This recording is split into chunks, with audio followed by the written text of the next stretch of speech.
Mallory was a little bit busy having a baby. So Yeah. we are back and we are ready to talk some shit.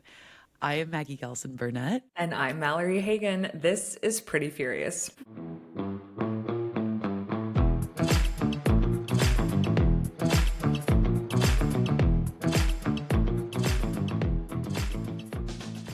Mallory, we're Maggie, back. Maggie, Maggie. I am back. You have a baby. I'm back and in my mom era. Feels so You're weird. in your mom era.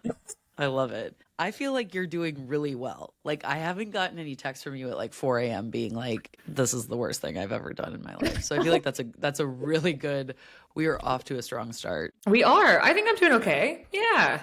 That has been the reaction of most of my friends, actually. So I don't know if I'm just doing really well and everyone's noticing it, or if if secretly I should be like having a mental breakdown and I'm just not. Like, is it coming? I don't know. No, I love that for you. I love that for you. And your hair looks fabulous. So Thank you. I yeah, showered. postpartum hair is treating you well. Now, how old is he now? How He many is weeks are we? little guy is 4 weeks. Just hit 4 weeks on Saturday. Oh, oh my We gosh. had 4 weeks of figuring out how to turn night into day and all of those things that are really fun with a newborn. Time is flying. I just had another friend who gave birth last night. So you guys What? were very close together. Yeah. And then I have another friend due in January or in February. I have another friend due shortly after that. Like so many babies, so many babies. So many babies. How very how is that feeling exciting. right now? Because I know there's the effort to having a baby going on. So how are you feeling? Yes. It can listen, as somebody who watched my two very best friends have a baby a day apart while I was 7 months into trying to have a baby, it can be a lot. I will tell you, I had all the, like, a lot of my friends have told me, they're like, yeah, I didn't keep track of anything. I didn't track my like ovulation or, right. And I'm like, well, statistically, that's Your crazy. friends That's crazy. aren't type A's / Enneagram 8s like the two of us. I go, oh, that must be so nice to be a sane human being because I bought 6 tracking kits and my therapist finally had to tell me on month 1 of tracking all of this. She was like, what if we just did one of those kits? What if we just kind of scaled it back a little bit? What we if you weren't such a psycho from the start? psychopath? Yeah, 100%. And I was like, you know what, Christine, I could probably do that. And it's going. We just finished our second like cycle of second month of trying. I feel like talking about trying to have a baby is so weird. We just finished our second month of timing our sex and Yeah, it's going. of scheduling our sex and me It's being so a cum weird. dumpster. Especially when Yeah. you're like, when you talk about it with family, you're like, yeah, we're trying. And then that's just basically like announcing to everyone that we are really putting in the effort on our calendar to make sure that we're getting it in. So it's going, it's going. I will say, like, Wait, well, I don't want to say wait. I don't want to put this in your universe, but we worked at the fertility clinic, and so it's even more precise, the timing and the effort and all of those things. So when you start having those conversations where your parents definitely know that on a certain day you went to the clinic, like, you're busy. so then You're busy. they also by default, then they know exactly the day that you can take a test and potentially know. And so it gets to I be hate like that. really hard to hide. Like when I found out that I was pregnant, I was having to lie to everyone. Right, Or actually yeah. I wasn't lying. I was actually very cognizant of the language that I used because I didn't want to put anything negative into the universe. So I didn't want to say for like sure. I'm not pregnant because then I was Yeah. putting it out there. So I kept Exactly. being like, well, we're going to meet with the doctor and seeing what our next steps are. Like I kept saying things that were also true for being pregnant because I Right, didn't want right. to be negative or Yeah, that totally. juju it. So man, it gets kind of, Yeah. It's yeah. wild. I mean, I have a friend right now who is doing you know, a fertility, she's doing the trigger shots and stuff, and they're like doing that whole process. Mhm. And they, oh my God, I mean, talk about being like, yeah, on time. Like they have to like, It's they have a basically very it's like a part-time job. it really is. I tell people that like I will tell you, I think that my interest in my experience I'm having with my job right now and just sort of like being so uninterested in it and like not giving a flying fuck, I think that was heavily impacted when we first started trying to have a baby. Like because I have this other thing now that I'm like 100% in on trying to make happen, that I'm like, yeah, no, I can't deal with like anything else. That's like, I'm like, nah, I'm Mhm. good. So yeah, I am, technically I could test like in a couple of days, but we'll see. So yeah, we're rocking and rolling, mate. It's great. It's a Um, very interesting time frame in life. Both, I think, all three. Realizing you're ready to have a baby, putting in the effort and the time and the energy, and in our case, the financial investment to have a baby. And then when you have a baby and you're like, oh, okay, I did now it. what do I do? I can't tell you how many times in the last 4 weeks I've been like, "You're so cute. I did that. You're mine. Yeah. I'm a mom." Yeah. Okay. My body made Still that not fully thing. wrapped around.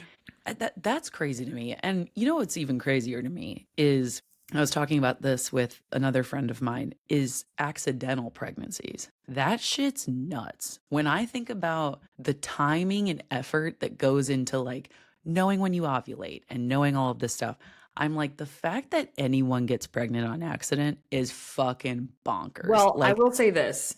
I will say crazy. this. My friends and I'm airing on 37. My friends and I talk about how much we realize we didn't know Yeah. growing up, how much we weren't taught about our hormone cycles, our cycle in general, just this idea that like you ovulate, you have a period, and then whatever, but just learning how precise it has to be. But when you think about how many people really don't know, and unless you're in this era of trying to have a baby and doing the research for those things, a lot of people are just walking around, living their life. Yeah. Like guessing. Yeah. Like Or they're I like, think, "Oh, my period came today." And I'm like, "Wait, yeah. now that I know what I know, I can tell you like to the minute when this thing is Yeah, happening." right, So, right. I'm like, you don't know the exact date that you're gonna get your period. Like, that's crazy to me. yeah. Like, that blows my mind. Mhm. Yeah. Anyway, so I mean, listen, I was an oopsie, and, Were you? Well, so was I. well, My and so parents were were you. 18. And my parents So we're were like, what too. were our So, parents doing besides just not knowing? And I think that's really what it boils down to. and I think my mom had like one ovary too. So like, Wow. I was like committed to coming here. Like, I was like, I'm gonna go And that Earth tracks. side. That tracks.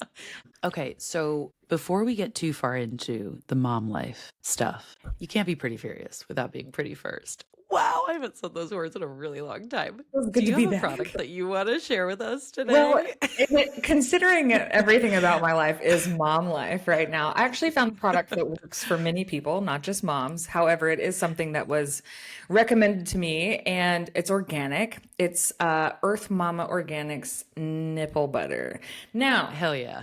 if you're not breastfeeding, this is still a great product. Interestingly enough, it is certified organic and non-GMO, and it's meant to be used on lips, cheeks, cuticles, heels, etc. And it's extremely like hydrating. It feels so good on your Oh. skin. So I, of course, have been using it because I am nursing, but I'm also putting it on my feet and my hands and everything in between. It feels Mm-hmm. amazing. So if you're looking for something that's got a little bit more moisture as the winter months come on in, and you know what, even if you're not nursing, winter can be a beast.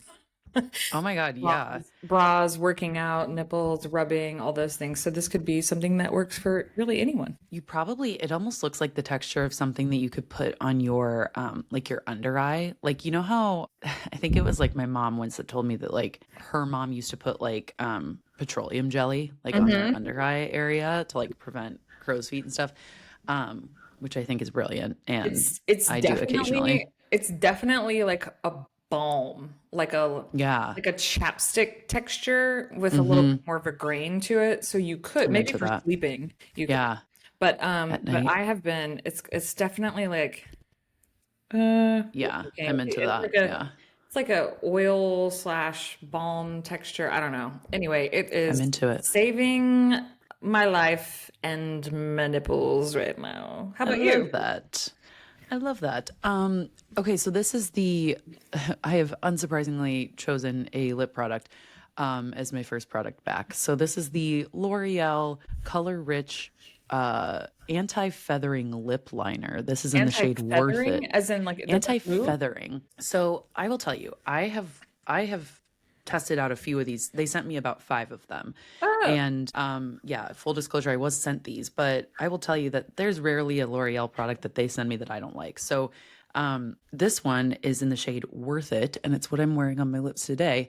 And I will tell you, these lip liners really don't move. Like they're rock solid. And this one I love. It's like a like nudie pink kind of shade. It reminds me of the Charlotte Tilbury yeah, it looks good. Pillow Talk. There we go. But yeah, I love these. And I used a darker one a few days ago and it was gorgeous. So they're really smooth. They don't feel like drying or anything. They blend really nicely and they stay on for a really long time. So I'm very into them. I gotta tell you, I actually went into Ulta the other day because I ran out of my first aid beauty and I had to about face out of there. They have so many gift sets, like everything is on sale. I got like the gift set that I got. I actually ended up just buying a gift set of First Aid Beauty because it was a good deal. But it was like the full size of the face cream, full size of the radiance pads, and then a face wash and a face balm, like a protectant sealant, all for $50. Oh my Like, God. so yeah, I found that. That was like the first thing when I walked in the door, and then I started looking around. I was like, oh no, no, no, no, no, I got to get out of here. It's very overwhelming in there right now. I just went in the other day. Great deals. Like I found myself Yeah. like wanting to like pick up everything. So if Yeah, you're if they've you're got in the some mood for something yourself, or you're looking for presents for upcoming holidays, Ulta's pretty stacked at the moment. shameless plug. I'm doing a 10K giveaway on my Instagram, and I got 2 little sets from Ulta for the giveaway, so that I'm like adding in with some stuff, and they're pretty solid. So, Nice. Also, if don't you're forget into that we that, have a giveaway still happening because which we are very close. we're like 12 people away from hitting our We're very close to sending out this box, and this box has been in this little corner. I know for we've been several talking months about this now. since actually it's kind of embarrassing. We don't want to admit how long we've been talking about this giveaway, I but don't want to talk about it. help us with our giveaway. Share it online. You can find us everywhere Yes. at Pretty Furious Pod, and we're also at prettyfuriouspod.com. So make sure you're following us, subscribe to us, like to us, blah blah blah, all the things. We love you. Thanks. Thank you. Bye. That's the end of the episode. Okay, thanks. Bye. Mallory, I know that there is so much going on in the world, and since we last talked, so many things have happened. Do you have a headline in particular here. that's making you pretty furious this week? God. Okay. I feel like what actually has made me so it's like I kept talking to my husband and my mom about how it didn't even make sense that this was the thing that really set me over the edge. And it's actually not my headline for today, but I just want to express, since we haven't been on the pod, how absolutely heartbroken I am over the demolition of the East Wing of the White House. Because I've done some thinking about it, right? And I feel like I'm like, why is this the thing that's like really like I'm mad about so much stuff, I'm sad about so many things, everything world's on fire, right? But I think it's like everything else felt like at some point it could be reversed. Policy can be reversed, all the crazy shit that the Trump administration has done while damaging for potentially generations, particularly when it comes to research and development and funding, things like that, which we've discussed, that can be reversed even if it takes time.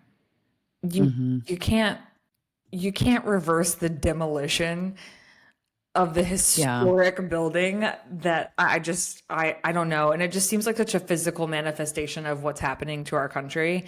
And I think it was just like, I don't know. So I just wanted to say, since we haven't been here, that has made me beyond furious. It's like brought tears to my eyes because it's just emblematic of so many things. Oh yeah. I mean, it's also the wing where the first lady also did most of the like Absolutely. decorating and so it also just goes to show like, obviously this Like this women in the White administration- House? Fuck Yeah.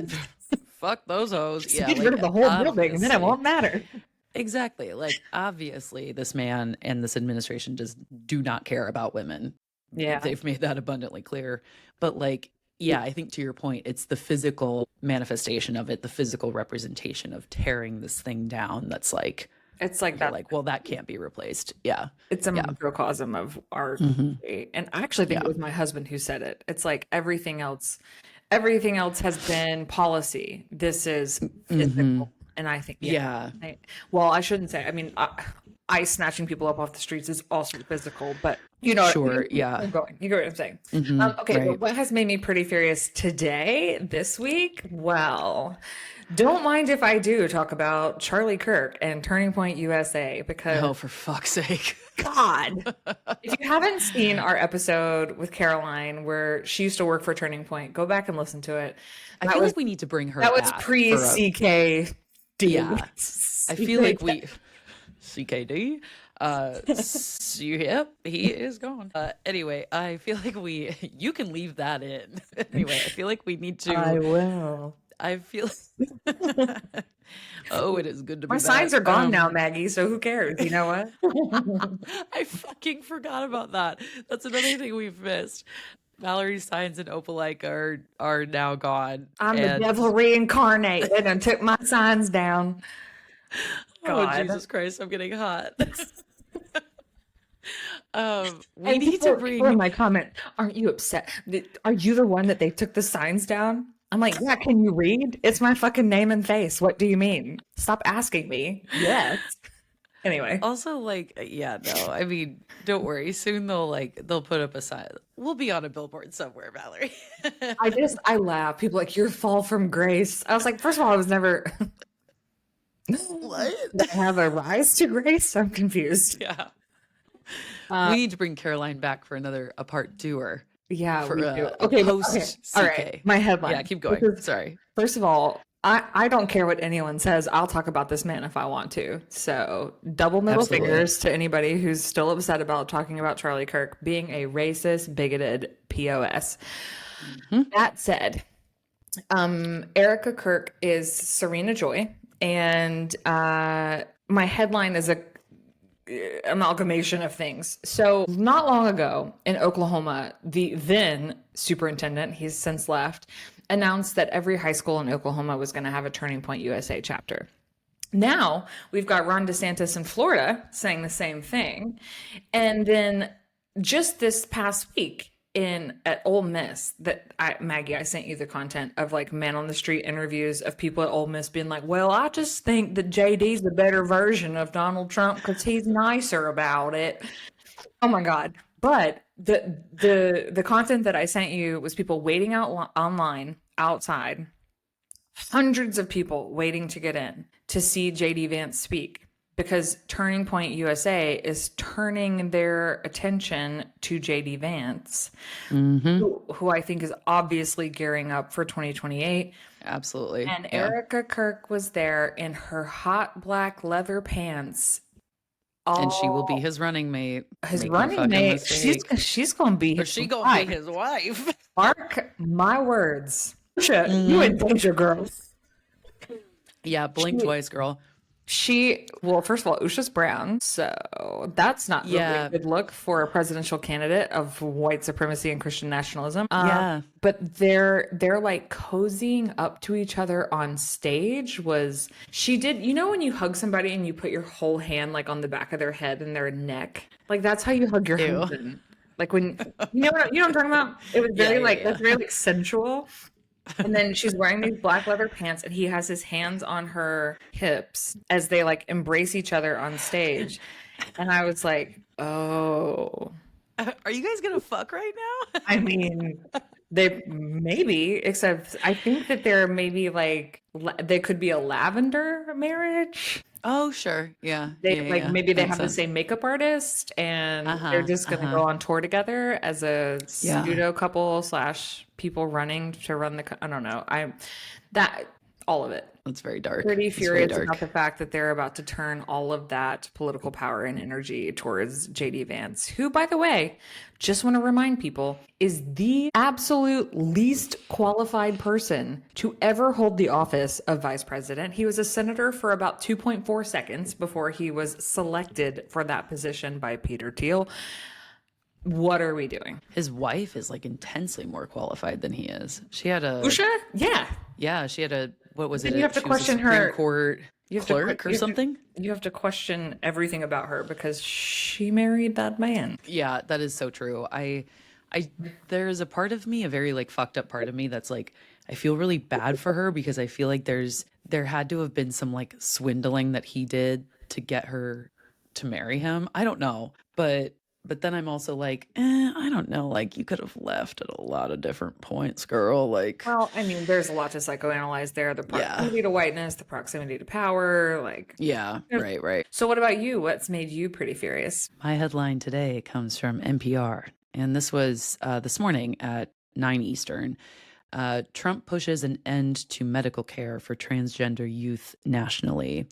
So NPR obtained a draft text of a proposed rule that would prohibit federal Medicaid reimbursement for medical care provided to transgender patients younger than 18. It prohibits reimbursement through the Children's Health Insurance Program, or the CHIP, for patients under age 19. And an additional proposed rule would go even further, blocking all Medicaid and Medicare funding for any services at hospitals that provide pediatric gender-affirming care. So yeah, I mean, these are being basically right now they're gearing up for a public release in early November. This is according to an employee at the Centers for Medicare and Medicaid Services. They asked to remain anonymous via NPR. So yeah, that is crazy. I find it fascinating Surprising. I mean, yeah, it's super, like anything we say now, right, is unsurprising. Like any of these headlines that we bring forward are all going to be unsurprising. I think that's that is the hardest part of like doing any kind of political work or staying involved with advocacy or the news or anything like that, is that all of this is not, there's no shock factor anymore.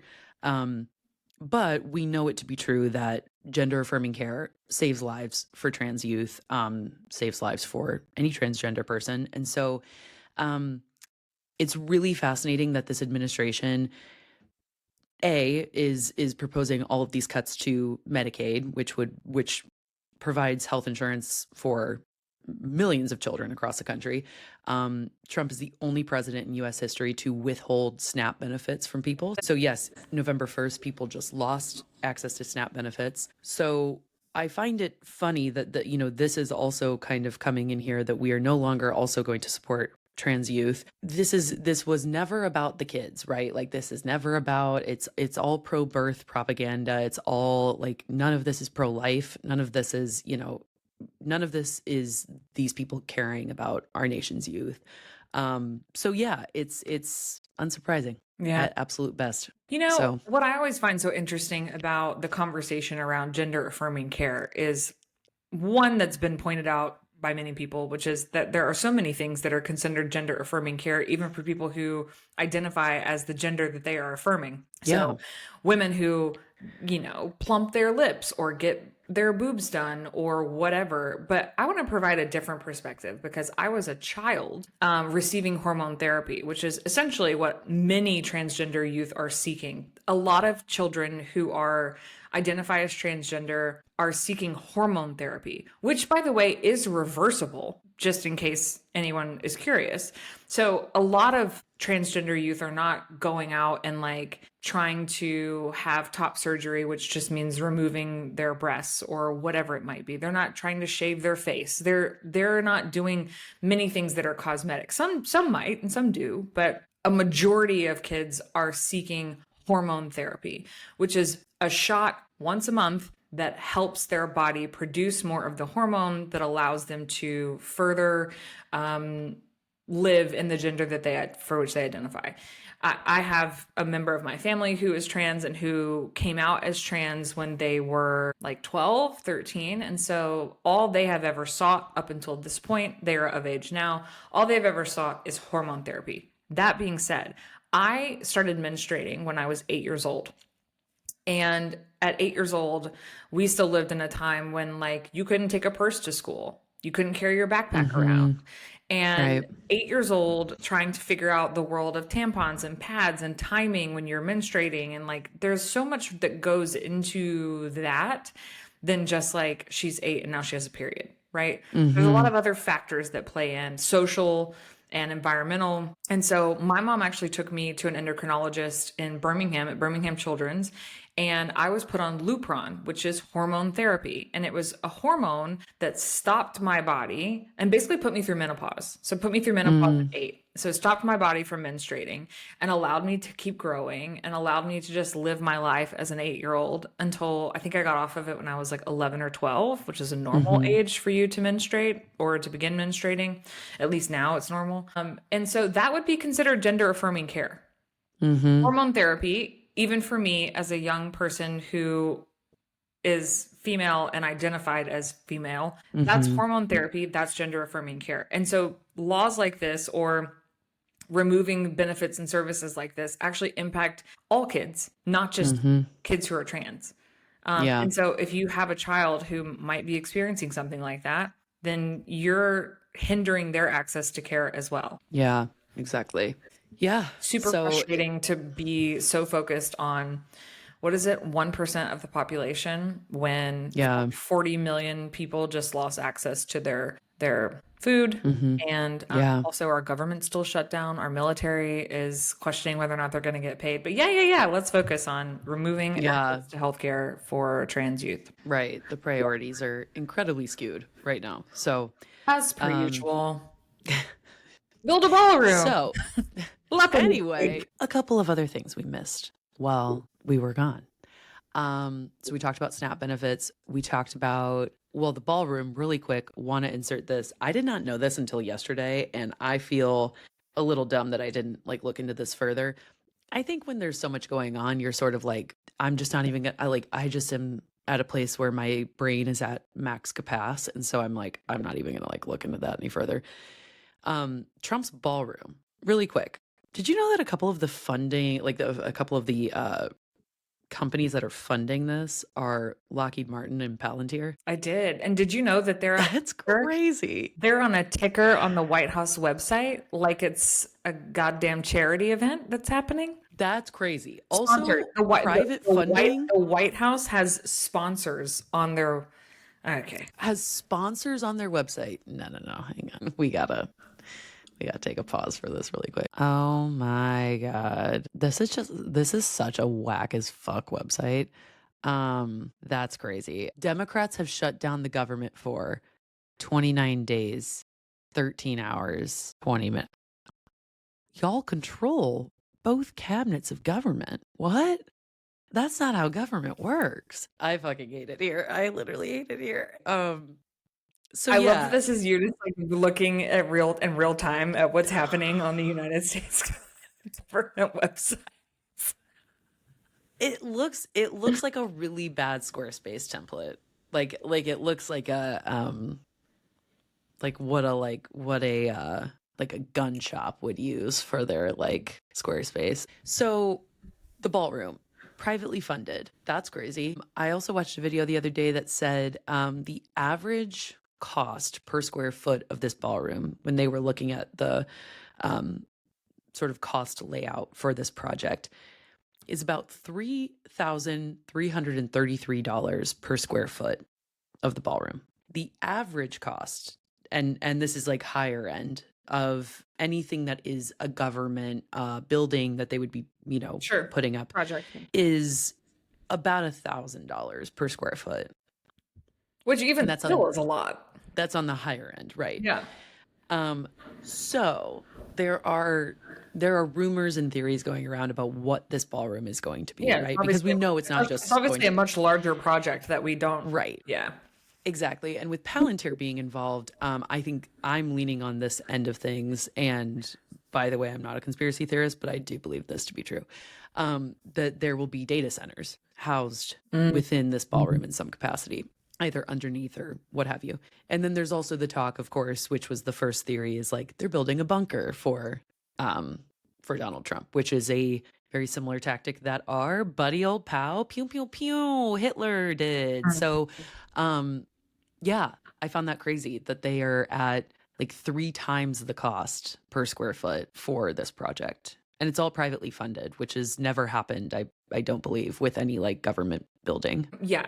First of all, it's buying influence and favor. But I mean, so many of the companies that are paying for this / sponsoring it already have government influence and favor. So that part And already have government contracts. already have government contracts.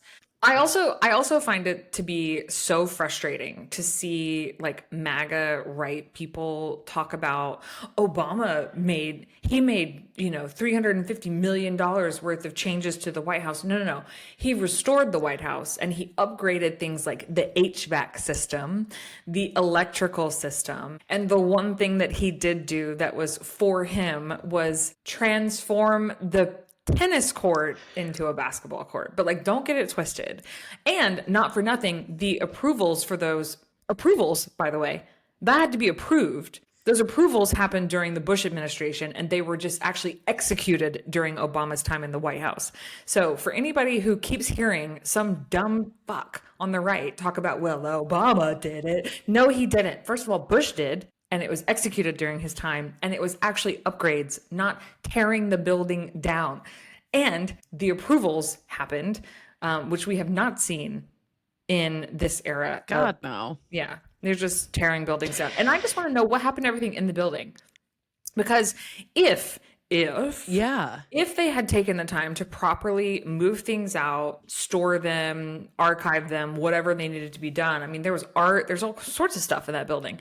If they had taken the time to properly do those things, would that story not have broken a lot sooner? Somebody would have been like, hey, they're moving all the stuff out of the East Wing of the White House. What's going on?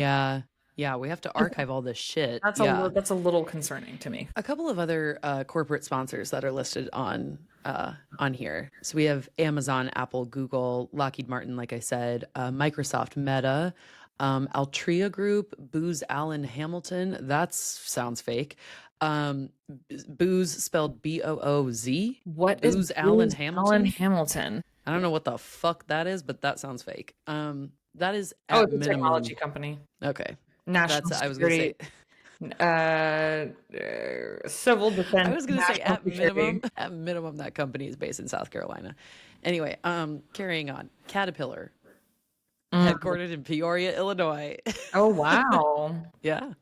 I think there's some crazy stat that like I'm gonna butcher this. It's like 40% of Peoria's like adult population is employed by Caterpillar. It's something crazy. One of the largest employers in a space, usually. Okay. Yep.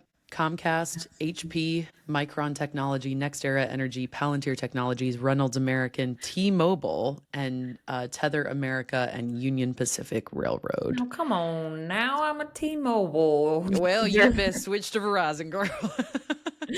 So You're many gonna get a technology new companies. customer. So many technology companies. That and is sus. There's so many more too. That like that's just and there's the other names that are listed on here are actual names or family foundations. So yeah, there's a ton on here. But Hard Rock International, scary. I did always get Republican vibes from them. So anyway, the ballroom is sus as fuck, is what we're gonna call that. What else has happened since you've been gone? Tylenol causes autism. That happened while we were out. Have you been doubling up your dose? Park's okay.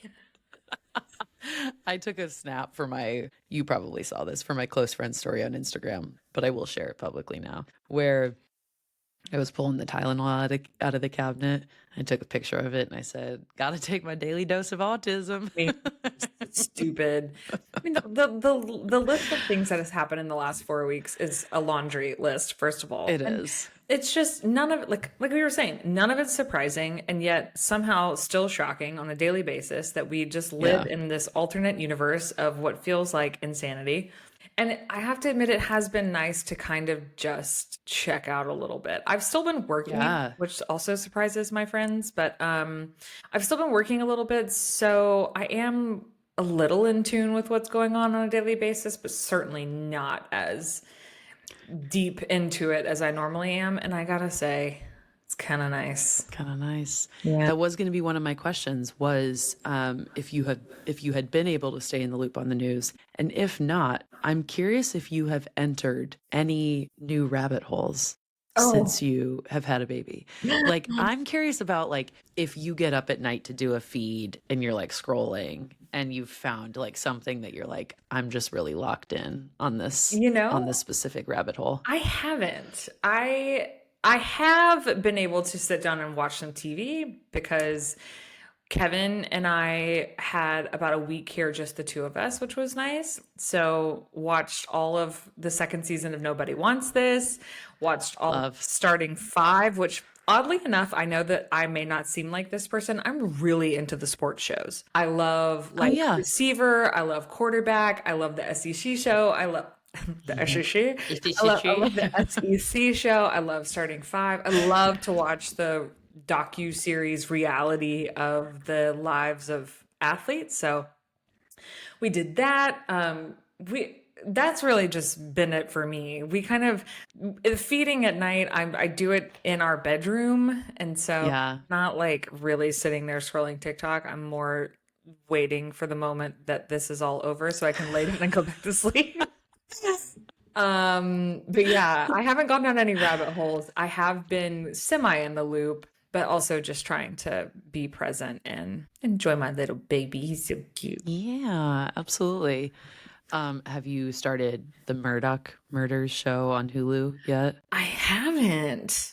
Should I? It's very good, and I don't know how in the loop you are on that case, but I listened to the podcast and then I watched a couple of docuseries on it on like HBO, I think did one, and Netflix, I think did one. And then Hulu came out with this docuseries.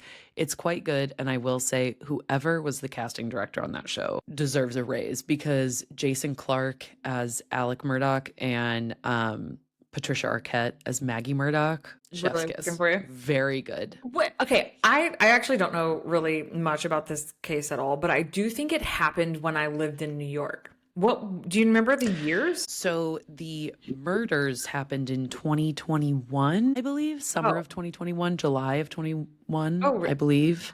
Okay. Separate. Okay, another question I had for you. Okay, so my other questions about having a baby and stuff. How do you feel about like giving birth, about the process? How do you feel like, your opinions on giving birth have changed now that you've done it? Yes. And like that you're more pro-choice that you've done it. Honestly, this is going to sound insane. So let me just contextualize. I recognize that I exist in some insane privileged spaces. My husband is military, so healthcare has been no question throughout the process of pregnancy and postpartum. Even though my personal health, high blood pressure, gestational diabetes, that required a lot of extra monitoring stuff. And I went through 37 hours of labor. So I feel like I can say this. 37 hours of labor is a lot. That said, I did have an epidural because I value my sanity. Obviously. I got to the point of actually giving birth and I was like, wait, this is all we're doing? That's crazy. I feel like everyone says that.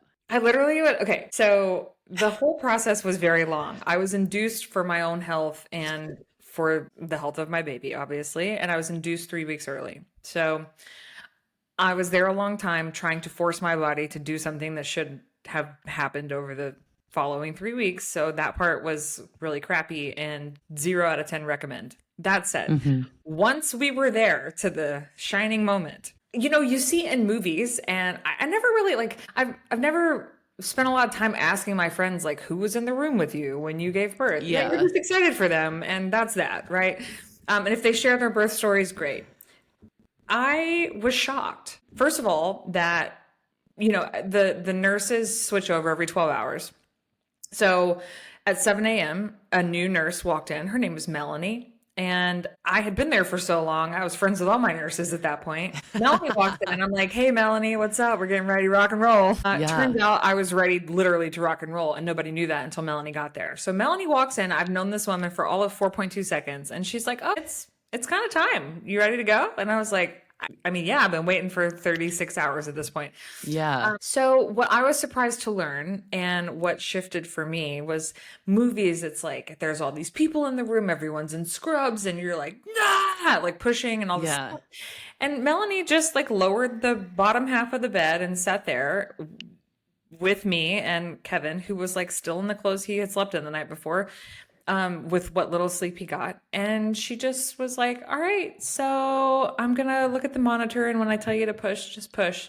Meanwhile, I'm like watching TV over her head, and we did that for like 20 minutes. And then the doctor came in and was like, hey girl, you ready to go? And I was like, yeah, he's coming. He's like here right now. I can feel it. Yeah. And it was like 2 pushes, and there was not a bead of sweat. There was not a stressor. There was That's so crazy. It almost was like, I almost felt like imposter syndrome. Like I was like, did I even earn this? Like they put him on my chest, and I was like, hey, What's up? hey, No. glad you're here. This No. all happened really fast. Like literally 30 minutes. Yeah, that. 9 months of carrying. Yeah, I mean, you earned it for sure. No, I know. I But, you know, you see like videos and dramatizations of the birth process. Now, granted, I said I had an epidural, so I didn't feel anything. But Yeah. and Did you feel also, like the and pressure also though? my thoughts on that are pretty particular now. I'm like, why would we not? Everyone should have one. I Like, kudos to you if you want a natural birth, but why? oddly enough, you like every single friend of mine who has given birth in the last, really ever, has had an epidural, and they have all said to me, they're all like, yeah, you just don't really feel like it's just not as dramatic as like the movies make it seem, right? Like Yeah.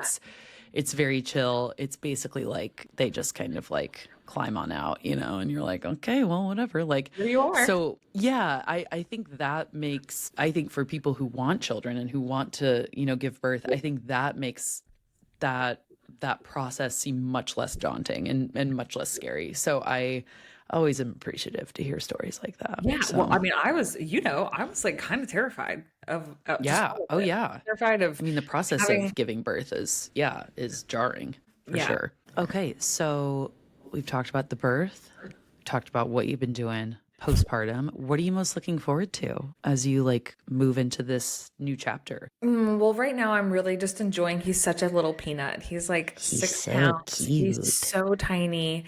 And I'm really trying to soak all that in, but I am looking forward to seeing what his personality is like, and Yeah. letting him fill out a little bit and turn into a little bit of a chunker, and getting some smiles and engagement Yeah. in that way. That's short term. Long term, obviously, I'm, like the Yeah. existential version of me is like, who will he be? What will he choose to do Yeah. with his Yeah. life? Yeah. Hopefully he's a really good human. And what will He he will be. and what will this world Yeah. look like for him by then? Mm-hmm. Yeah. Yeah, Will we have a totally. White House at all? Yeah. Well, here's hoping, girl. Here is hoping. But so far, it's definitely made me appreciate there are so many ways to do life, right? And no Mm-hmm. way is right or wrong. Lots of people I know, including my parents, had children very young. It has made me appreciate waiting. Yeah. The Mm-hmm. ability to, first of all, manage my own expectations, I think has been Yeah. really helpful. Being able to have the wherewithal and the ability to research and to understand and manage my own expectations, just for like, what does having a newborn feel like? You're going to be Yeah, tired. totally. Okay. I know I'm going to be tired. I know that he's going to wake up every 3 hours. I like just all of these things that I think when you have kids a lot younger, you maybe just don't have the mental capacity to prepare for. But Yeah. also being older and having an established relationship with my husband that's very communication based has allowed us to prepare. Like it is stressful and it feels different between us right now, but we know that that's not Yeah. going to last forever. And I just think there's so many advantages to having waited this long to have a baby because it's not as hard as I thought it was going to be, if that makes sense. Yeah. I do Right. think I lucked out. His temperament is he's a chill baby, so a lot of it has to do Yeah. with that. But I just think there's something to be said, and I would be remiss for not saying it. Like if you're listening to this and you're younger and you're feeling like, oh, I only have so much time. First of all, no, you don't. I have friends who are older than me who are contemplating their second child at this moment, Yeah. and it's life. I think at this stage is so much easier when you have the mental and emotional capacity to deal with all of the stressors that come with having a baby. So when Yeah. my friends are like, Totally. "You look great, you're doing great," I'm like, "Thanks." I actually think I just prepared, and Yeah. so it's Yeah. like not Totally. hitting me like a ton of bricks like I thought it was going to. Yeah. Yeah. Yeah. That's exactly how I felt like looking at you. I'm like, she just like you just feel like you're very like in your element. Like you're very, yeah, just Which like is you got your shit wonderful. sorted. I kind of feel like we do. And you know what? If we don't, then okay, it'll be different tomorrow. Yeah. Yeah. You'll cross that bridge. Like last night, I got 3 hours of sleep in one stretch, and that was great. The night before, I got no hours of sleep in one stretch. And I was just like walking a zombie, but it is what it is, you know? Well, you're doing great, sweetie. Thanks. Thanks, Chris. Amazing.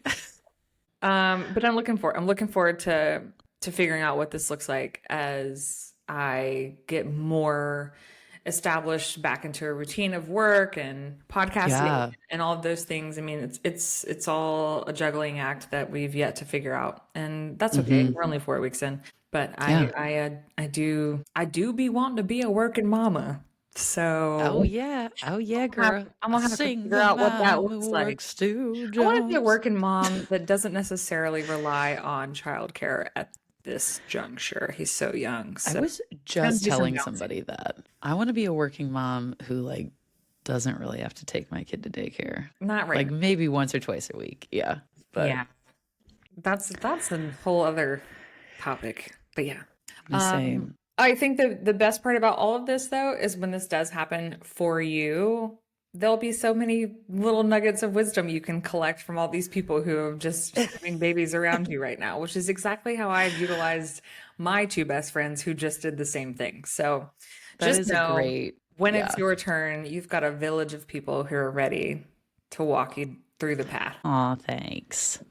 A single mom who works two jobs. Hello, this is the never stops.